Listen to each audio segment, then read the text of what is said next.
Hey folks, it's Rob Flux here with another Ask Rob Anything. Now this is where a member of our annual member community can come and ask me anything they like, and I will do my best wherever humanly possible to actually answer that question. And today we have Kaitlin who's going to be talking to us about a challenge that she's got in her project. So hey Kaitlin, how are you? Hi Rob, great to be here. Thanks for having me. You're welcome. So we've had a little bit of a chat off air and I've got a little bit of an insight, but why don't you tell our audience a little bit about the project that you're doing at the moment, the stage that you're at, and then more specifically, what is the problem that we need to try and help you with? Great, thanks so much. So my partner and I have entered into a JV with a landowner to build a duplex on his property. For many reasons, we decided to go with a project home builder, and we've received the tender. But the tender that we've received is not broken out specifically. It's kind of one big headline price with just a few extras that we wanted broken out, like skylights, under stair storage, and some attic storage. So just wondering for some tips for the best way to negotiate this type of quote that we've received. Okay, so firstly, I'll just do a sanity check on terminology because you said tender and then you said quote.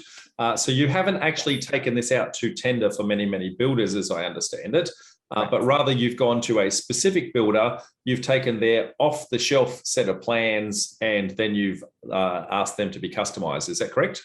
Yes, that's correct. Okay, all good. So just for the benefit of our audience, I'll give them a little bit of info and then I'll try and flesh out your question.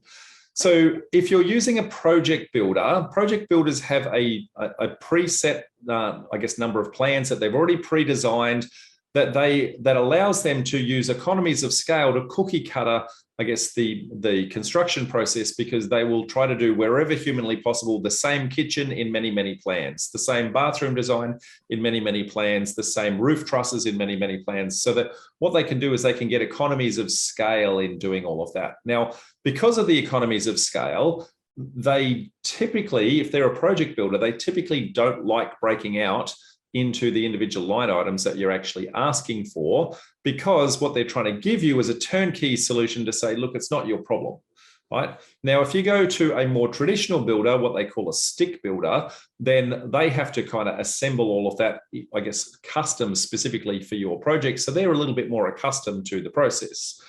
So that said, that doesn't change the question that you asked. And I'm assuming that what you're trying to do is you want to understand which areas are high and which areas are low, so you can actually see whether or not there's any fat in the deal that might be able to squeeze them. Now, you mentioned previously the fact that you're going to engage a quantity surveyor as well, I guess, to run across those numbers. So the quantity surveyor is going to need, I guess, that information to be able to sanity check that the design is actually, I guess, in alignment with the price. So my guidance to you would be, look, a project builder doesn't typically like giving it. But in today's market, with construction costs going up through the roof all the time, a lot of financiers are starting to mandate the quantity surveyor to actually come into the process to make sure that the builder is not only quoting appropriately and not gouging, but more specifically, quoting on a project that is actually capable of being delivered, because a lot of builders are actually going broke. And so it is appropriate for you to use that mechanism, I guess, in this instance, to say, look, if I had a letter from my financier to say, look, I'm going to engage a quantity surveyor, the quantity surveyor wants the information in this format. And there's two formats that will be of great assistance to you in doing that. So the first one would be, I guess, a materials selection. So how much for timber, how much for concrete, how much for steel, that sort of thing. So materials.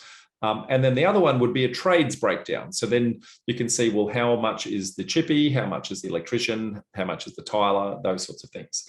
They can then assemble those two things together and marry that up against what they believe in the QS side of things. Now, a QS, quantity surveyor, they're measuring a bill of quantities. So they measure how much timber, how much concrete, that sort of thing. So they should be able to assess whether or not, look, the price that they've said for your concrete is a little bit on the low side. because we think that based on the volumes that we're seeing, you need a bit more concrete. Or they might go the other way around to say, I think they've overestimated in one particular area. So if you get your financier to give you a letter stating that you're needing that QS to be engaged and that they need to provide the information in that format, that would help massively. The other thing that will help you massively is to get a Gantt chart off the project builder, which will give you the timeline that they're expecting to go through each stages. So, you know, how long is it actually going to take to do the site prep? How long is it going to take to do the foundations, put the frame up, all those sorts of things. So you get the different stages in the process. That's going to tell you whether or not the build contract time is also too long, because that has a huge impact on the labor component that's actually going into the process.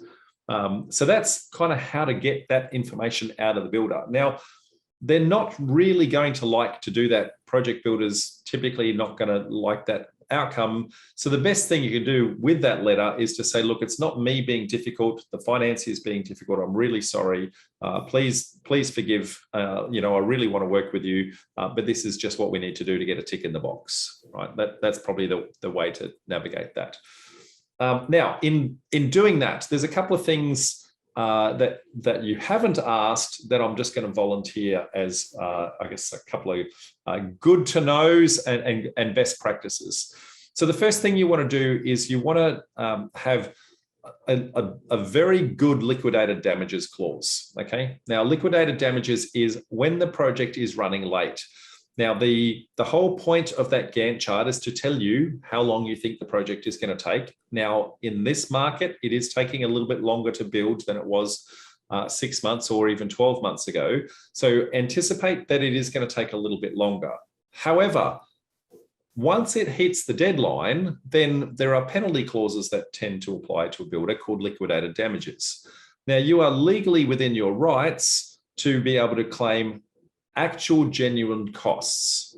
Now, the genuine costs that you could start to consider would be holding costs for the property. So that would be interest, that would be rates, that would be land tax, all of those things. And that would not just be interest on the purchase of the property, but that would also be interest on the construction loan and a number of other things.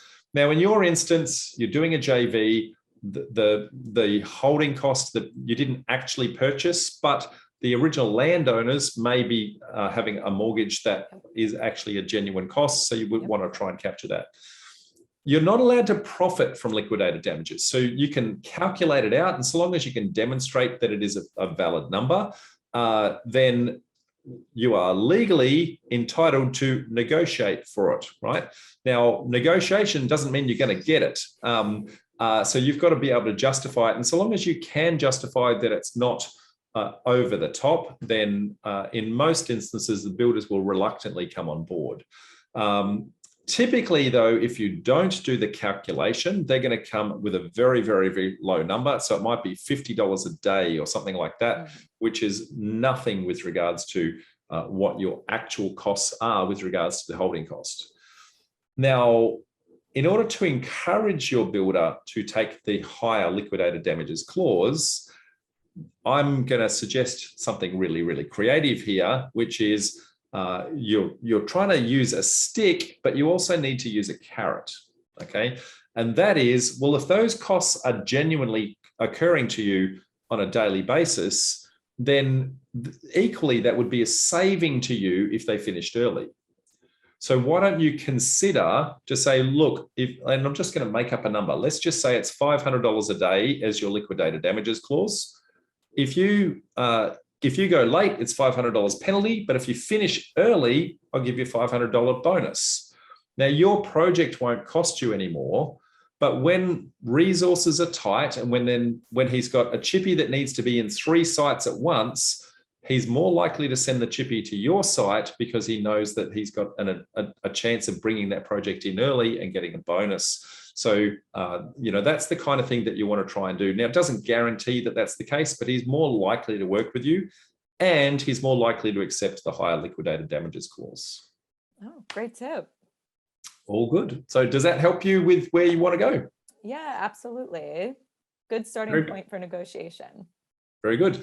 Okay, well, for our audience out there, if you want to ask Rob anything, then all you have to be is an annual member and click on the links below, submit your question, and you too could be asking Rob anything you like. Until then, folks, bye for now. All right. Thanks, Rob.